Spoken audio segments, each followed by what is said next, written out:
Les jouets, ces objets qui devraient apporter joie et amusement, se sont avérés dans certains cas si polémiques et étranges qu'ils ont été retirés des magasins et même interdits. Des poupées avec des mécanismes effrayants au jeu qui se sont révélés être un danger latent pour les enfants. Certains des jouets les plus controversés qui, loin d'être inoffensifs, ont provoqué des frayeurs et même des changements dans les lois de sécurité. Numéro 1. Barbie enceinte. Elle est arrivée comme l'une des propositions les plus inhabituelles de la célèbre poupée, cherchant à montrer un aspect de la maternité peu commun dans les jouets. Avec un ventre arrondi et un bébé à l'intérieur, la poupée. Elle était censée être une ressource éducative montrant le processus de la grossesse de manière accessible pour les enfants. Cependant, les bonnes intentions ne donnent pas toujours de bons résultats. Et ce fut l'un de ces cas, qui ont généré un émoi inattendu.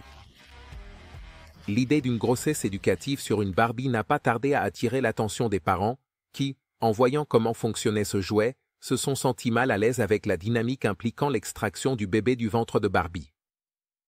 Pour libérer le petit poupon, l'enfant devait littéralement ouvrir le ventre de la poupée, ce qui signifiait la déshabiller, et retirer la partie du petit ventre pour sortir le bébé de l'intérieur.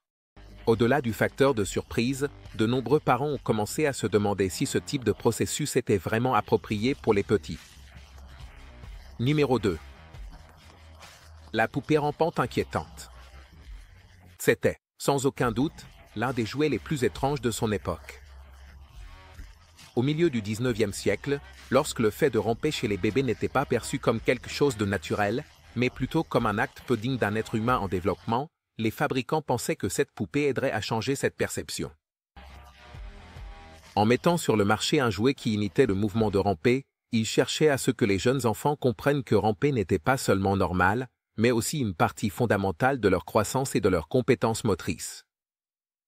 Cependant, cette intention éducative a rapidement été éclipsée par un détail important, l'apparence de la poupée. Pour commencer, la poupée avait une structure qui pourrait être décrite comme étrangement inquiétante. Sa tête, ses jambes et ses bras étaient faits de plâtre, ce qui lui donnait une apparence rigide et même un peu froide. Pour ne rien arranger, le reste de son corps. C'était un mécanisme conçu pour se déplacer d'une manière qui, en théorie, devait ressembler au rampé d'un bébé. Mais le résultat final était tout autre. Loin de ressembler à un jouet amical, la poupée faisait des mouvements mécaniques qui, avec le son rythmique et quelque peu métallique de son mécanisme, donnaient l'impression de sortir d'une histoire d'horreur. Pour beaucoup d'enfants, la poupée est devenue un objet perturbant et, au lieu de s'en approcher pour apprendre à ramper, ils préféraient rester à l'écart. Numéro 3. Les Bubas particuliers. Ils sont arrivés comme un pari audacieux dans le monde des jouets pour enfants. Basés sur le succès des Télétubbies, ces personnages poilus et colorés cherchaient à devenir le nouveau phénomène de divertissement pour les tout-petits. Contrairement à d'autres jouets de leur époque, les Bubas n'essayaient pas d'enseigner quelque chose de spécifique, ni de suivre une histoire cohérente. À la place, leur proposition était de stimuler les sens des enfants à travers des sons étranges, des mouvements lents et des textures curieuses. En théorie, cette approche sensorielle semblait prometteuse, surtout en considérant que les Télétubbies avaient réussi avec une formule similaire. Mais en pratique, les choses ont pris une tournure complètement inattendue. Pour commencer, les Bubas avaient une apparence difficile à expliquer. Des corps arrondis, sans caractéristiques faciales claires, et une paire de petits yeux fixes qui, loin de paraître mignons, étaient plutôt perturbants. Certains enfants se sentaient confus de ne pas pouvoir identifier une expression ou une émotion chez les personnages, tandis que d'autres ne savaient tout simplement pas comment interagir avec eux. À leur tour, les mouvements des Bubas, qui consistaient en des rotations lentes et des balancements, sans sens apparent, généraient plus de confusion que d'amusement. Même leur façon de parler, composée de sons gutturaux et sans mots, faisait que les enfants ne savaient pas s'ils devaient rire ou s'en éloigner. Numéro 4. Mon chariot de nettoyage. Les magasins de jouets, avec un design qui, à première vue, semblait assez inoffensif. Ce petit chariot, décoré d'un rose intense, incluait tout le nécessaire pour nettoyer. un balai, une pelle, une bouteille de spray et même une serpillière miniature. Cependant, au-delà d'être simplement un ensemble d'outils de nettoyage, le chariot a fait l'objet de vives critiques. Et pas précisément à cause de sa taille ou de sa fonction, mais pour ce qu'il représentait. Destiné exclusivement aux filles, mon chariot de nettoyage a été interprété comme un jouet qui renforçait les stéréotypes de genre, présentant le nettoyage comme une tâche inhérente et exclusivement féminine. D'une part, de nombreux parents ont commencé à se demander pourquoi ce jouet, en particulier, était conçu uniquement pour les filles. Pourquoi, au lieu d'un chariot bleu ou vert, le design devait-il être rose et rempli d'éléments qui semblaient directement axés sur le fait que les filles imitent le rôle de femme au foyer? Ces questions ont généré un débat croissant, où il est devenu clair que tout le monde ne voyait pas le chariot de la même manière. Alors que certaines personnes défendaient que ce n'était qu'un outil d'imitation, d'autres le considéraient comme un rappel inconfortable des rôles traditionnels. Ceux qui semblaient confiner les femmes aux tâches domestiques. Numéro 5. La poupée Yumi et son cri particulier. Elle a été présentée comme un jouet japonais innovant qui cherchait à simuler une expérience de soins authentiques pour les enfants. Cependant, cette poupée nécessitait quelque chose d'aussi inhabituel qu'un processus d'injection, pour que les petits puissent la voir pleurer. Pour l'activer, les enfants devaient lui injecter une substance spéciale dans un petit mécanisme intégré. Bien que l'intention semblait claire, créer un lien de soins et de responsabilité, le design a rapidement suscité une grande controverse. Pour beaucoup, le fait que les enfants devaient manipuler une seringue semblait étranger. Dans certains cas, même alarmant. De plus, la procédure d'injection à la poupée a été perçue comme inutilement complexe et peu adaptée au jeune public. Pendant que certains parents comprenaient que Yumi était une tentative de présenter une expérience de jeu différente, d'autres ne pouvaient s'empêcher de se sentir mal à l'aise à l'idée de voir leurs enfants utiliser une aiguille, même si elle était factice. L'inquiétude des adultes ne se concentrait pas seulement sur la difficulté du processus, mais aussi sur la difficulté de la vie. Sur le message que ce type de dynamique transmettait aux petits. Pour beaucoup, la poupée Yumi cessait d'être un simple objet de jeu et devenait un jouet que les enfants pouvaient trouver confus et même intimidant. Numéro 6. Barbie Oreo. Elle est née d'une collaboration inattendue entre Mattel et Nabisco, deux géants dans le monde des jouets et de l'alimentation. L'idée initiale était simple. Présenter Barbie comme une fanatique des célèbres biscuits Oreo, l'amenant à un autre niveau de popularité. En faisant en sorte que la poupée soit habillée avec les couleurs caractéristiques des biscuits et porte même un petit sac avec le logo Oreo. D'un point de vue commercial, la combinaison semblait gagnante. Cependant, lorsque cette collaboration s'est matérialisée dans la poupée, Mattel et Nabisco n'ont pas anticipé que la version afro-américaine de Barbie Oreo déclencherait une polémique monumentale, surtout aux États-Unis. Pour comprendre l'agitation, il est essentiel de considérer que le mot Oreo a des significations différentes dans certains contextes. Alors que pour la plupart, il s'agit d'un encas sucré et populaire, dans certaines communautés afro-américaines, le terme a été utilisé de manière péjorative, décrivant quelqu'un comme noir à l'extérieur et blanc à l'intérieur. Ainsi, ce qui a commencé comme une poupée destinée à célébrer un produit populaire a rapidement acquis une connotation offensante et insensible, car elle donnait l'impression de renforcer des stéréotypes négatifs. Pour beaucoup, il était surprenant que Mattel et Nabisco n'aient pas pris en compte ce contexte avant de lancer la poupée. Numéro 7. Usinateur 2. Trempage Skipper. C'était l'une des versions les plus inattendues des jouets d'eau populaires, connus pour leurs jets amusants et leur capacité à rafraîchir lors des journées chaudes. Cependant, l'Usinator a rompu avec cette formule simple et réussie pour offrir quelque chose de complètement différent. Au lieu d'eau, il projetait une substance épaisse, collante et blanche. L'idée derrière cette innovation était de permettre aux enfants d'imaginer qu'ils étaient dans une aventure intergalactique, combattant des extraterrestres avec cette substance alien. Cependant, ce qui semblait être une proposition originale a fini par susciter plus de questions que de sourires. Pour commencer, la présentation de la substance a généré de l'inconfort dès le premier instant. Contrairement à l'eau, ce fluide dense et blanchâtre s'accrochait aux vêtements et aux cheveux, de sorte que, loin de ressembler à une arme extraterrestre inoffensive, il était difficile à nettoyer et laissait un résidu que de nombreux parents ont trouvé peu pratique. Mais ce n'était pas tout. Les campagnes publicitaires de l'usinator ont été ce qui a vraiment déclenché la polémique. Dans les publicités, les enfants apparaissaient couverts de cette substance visqueuse.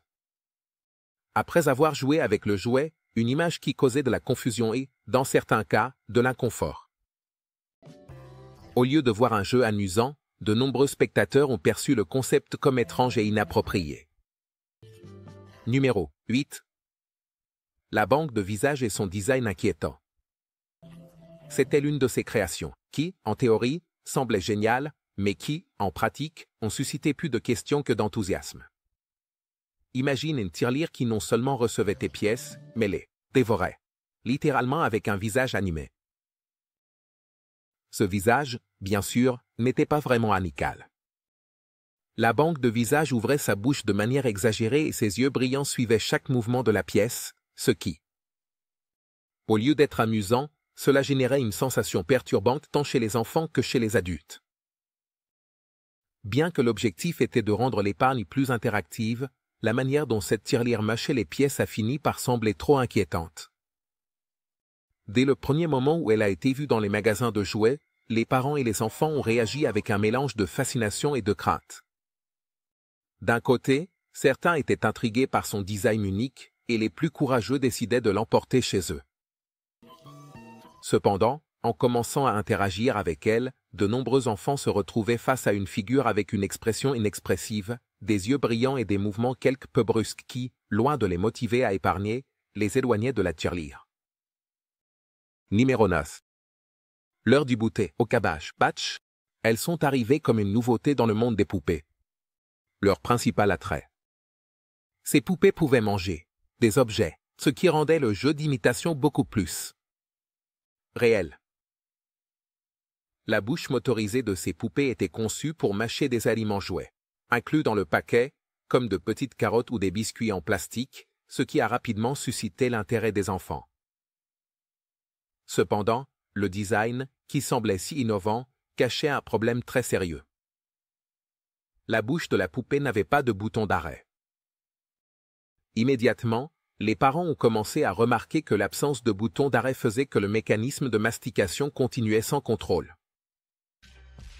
Cela, au début, semblait inoffensif. Mais bientôt, des incidents ont surgi qui prouvaient le contraire. Plusieurs rapports ont indiqué qu'en jouant avec ces poupées, les enfants mettaient accidentellement leurs doigts dans la bouche motorisée de la poupée. Au lieu de s'arrêter, le mécanisme continuait à mâcher, piégeant les doigts des enfants et causant douleur et inconfort. De plus, certains racontaient que les cheveux des petites filles se retrouvaient également coincés dans la bouche de la poupée. Et ne pouvant arrêter le mouvement, la situation devenait plus grave. Cela devenait vraiment préoccupant. Numéro 10. Singe magique. Un jouet qui, en théorie, devait être amusant et musical, mais qui, en pratique, a fini par causer plus de peur que de divertissement. Avec son expression figée, ses grands yeux et ce large sourire qui semblait figé dans le temps, ce singe était conçu pour jouer des cymbales en appuyant sur un bouton ou en entendant un applaudissement. Cependant, le résultat final était si particulier que beaucoup d'enfants et d'adultes le voyaient plus comme un petit méchant que comme un jouet joyeux. Dès le premier moment où ce cling-clang métallique caractéristique commençait à résonner, le singe magique éveillait une sensation d'inquiétude. Ce n'était pas seulement le son, mais la combinaison de son regard fixe et de la rigidité de ses mouvements, qui semblait sorti d'un film d'horreur. En fait, ce jouet a gagné encore plus de renommée en étant inclus comme un personnage vigilant dans le célèbre film Toy Story 3, où sa présence était tout aussi intimidante, confirmant la réputation qu'il avait en tant que singe espion. Sans aucun doute, bien que son objectif fût musical, le singe magique a fini par être une figure reconnue pour ses effets inquiétants sur le public. Numéro 11. Le rire de Baby Love Halo. Il a été lancé comme un jouet qui riait automatiquement pour amuser les enfants. Cependant, son rire mécanique et répétitif provoquait plus de malaise que de divertissement. Au lieu d'être un rire joyeux et doux, le son émis par la poupée était décrit comme inquiétant et non naturel, ce qui a affecté sa popularité. La publicité télévisée qui accompagnait le lancement montrait la poupée riant d'une manière qui était effrayante pour le public, générant du rejet. Bien que l'idée était de créer une poupée amusante, le résultat final a été critiqué. Et beaucoup l'ont considéré comme un jouet qui inspirait la peur plus que le divertissement. L'impact de la poupée Baby Logalo a été si négatif qu'elle a été retirée du marché quelque temps après en raison des plaintes constantes. Numéro 12. Jadé Jadé. C'était une poupée avec un design humanoïde qui émettait des sons et s'agitait lorsque les enfants la secouaient. Bien qu'il semblait être un jouet inoffensif au début, les parents ont remarqué que la façon de jouer avec la poupée, en la secouant violemment par le cou, était un acte préoccupant et peu approprié. Bien qu'il ait été promu comme un jouet anti-stress, cette mécanique de jeu a généré des critiques en étant associée à des comportements violents. Certains parents ont souligné que le jouet pourrait encourager des actions agressives, en plus de la similitude inconfortable avec l'acte de secouer un bébé. Cette perception négative a grandi et a finalement conduit au retrait du Jabé Jabé du marché, soulignant l'importance d'évaluer soigneusement les fonctions de jeu dans les jouets pour enfants. Numéro 13. Bébé allaité. C'était un jouet conçu pour imiter l'acte de l'allaitement. La poupée émettait des sons de succion lorsqu'elle était placée dans une position spécifique à côté de la fillette qui la tenait. Bien qu'elle ait été conçue pour enseigner le lien maternel, le concept a causé de l'inconfort chez de nombreux parents, qui le considéraient inapproprié pour les jeunes filles. La fonction de la poupée a été jugée trop avancée pour le public enfantin, et certains parents ainsi que des experts en développement de l'enfant ont critiqué la représentation de l'acte d'allaiter dans le contexte du jeu. À l'époque, le bébé nourri au lait maternel a fait l'objet de vifs débats et d'opinions divergentes. La controverse a finalement conduit à son retrait du marché.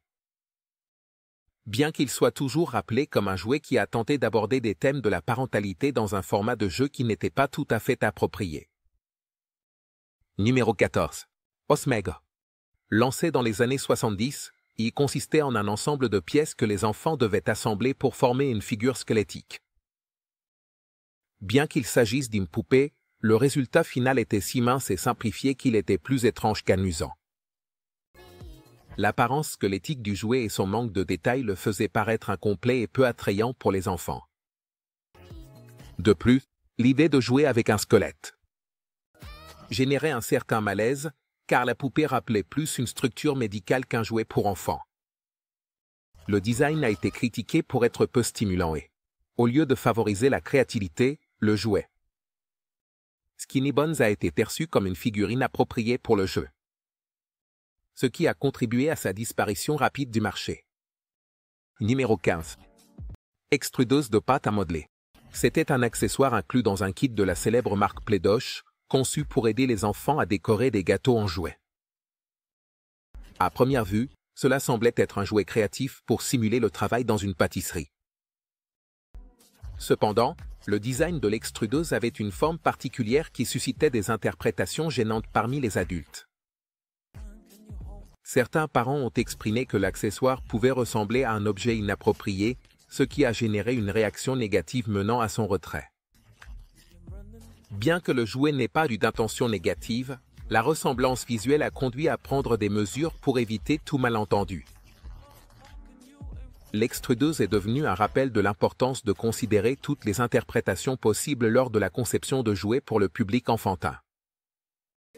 Numéro 16. Poupée pole dance et sa polémique inattendue. Elle a été lancée avec l'intention de surprendre le public enfantin avec une proposition différente. Mais l'impact qu'elle a généré a été bien plus grand que ce que ses créateurs auraient pu anticiper. L'idée originale était d'offrir une poupée qui effectuait des mouvements de danse sur une barre et de la présenter comme une manière d'encourager l'exercice et le divertissement à travers la danse. Cependant, dès qu'il est apparu dans les magasins de jouets, le jouet a déclenché une vive polémique. La raison.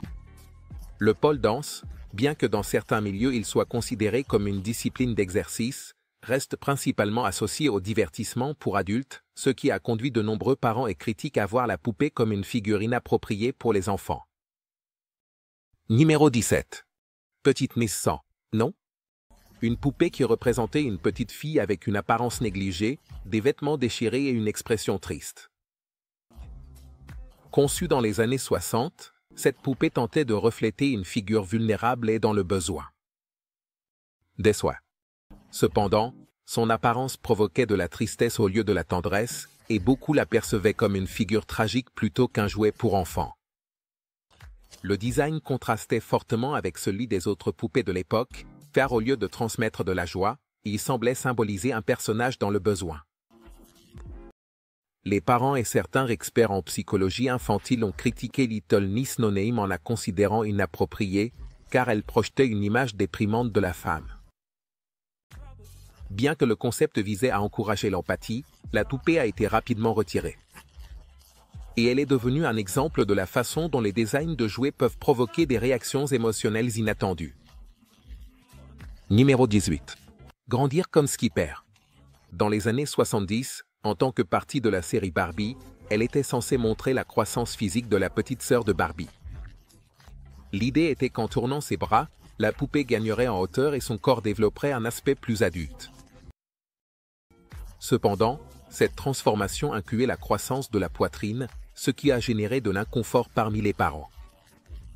L'idée que les enfants puissent faire grandir Skipper physiquement a été critiquée car elle était considérée comme une représentation prématurée de thèmes associés au développement, bien que l'objectif était d'illustrer le passage de l'enfance à l'adolescence. L'exécution a été vue comme inappropriée et peu réaliste. Skipper, dans cette version, a été retiré du marché et est devenu un rappel de l'importance d'adapter les changements physiques de manière prudente dans les jouets pour enfants. Numéro 19. Narval Licorne Vengeur et sa fonctionnalité étrange. Un jouet conçu comme une figurine de Narval avec une corne de licorne, avec laquelle il pouvait simuler des attaques sur d'autres figurines. Ou même à d'autres personnages de jeu. L'idée était de combiner l'aspect mystique d'une licorne avec les caractéristiques d'un narval, mais le résultat final a été quelque peu polémique. Sa fonction principale de traverser d'autres objets n'était pas bien vue, car elle promouvait un comportement agressif peu approprié pour le jeune public. Bien que certains enfants appréciaient la fantaisie de la licorne et la singularité du design, l'acte d'empaler d'autres jouets était conflictuel pour les parents, qui le considéraient comme une activité inappropriée. Malgré le fait que ce soit un concept original, le jouet a été retiré en raison des critiques qui ont émergé concernant son impact sur le comportement et le message qu'il transmettait aux enfants. Numéro 1. Tu peux raser le bébé. Une poupée particulière qui offrait aux enfants la possibilité de simuler le rasage.